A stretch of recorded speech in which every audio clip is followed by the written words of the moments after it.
आप देख रहे हैं सिटी इंडिया न्यूज़ चैनल, हक की आवाज़।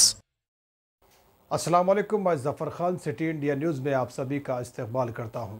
हैदराबाद शहर मलकपेट की मशहूर व मरूफ होटल सोहेल के मालिक सैयद मोहिउद्दीन जमील, जिनको दिल का दौरा आने के बाद कुछ दिन से नामपल्ली केयर हॉस्पिटल में ज़ेरे इलाज थे, आज उनका इंतकाल हो गया है।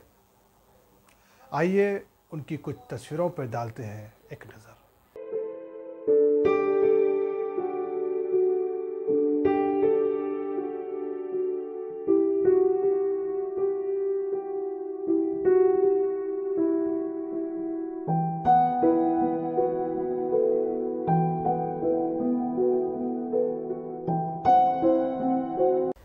नाज़रीन, मरहूम की दुआए मग़फ़िरत के लिए इनके मद्दाओं ने अपील की है।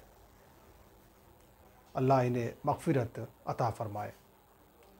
ज़्यादा अपडेट्स के लिए बने रहिए सिटी इंडिया न्यूज़ हक़ की आवाज़ पर। अब मुझे दीजिए इजाज़त। अल्लाह हाफ़िज़। दोस्तों, अगर आपको हमारी न्यूज़ और एंटरटेनमेंट तमाम प्रोग्राम पसंद आते हैं तो फिर लाइक करें, शेयर करें और सब्सक्राइब करें। और हाँ, बेल आइकॉन दबाना ना भूलें ताकि आप हमारी हर न्यूज़ और हर एंटरटेनमेंट प्रोग्राम से अपडेट रहें। देखते रहिए सिटी इंडिया न्यूज़ हक़ की आवाज़।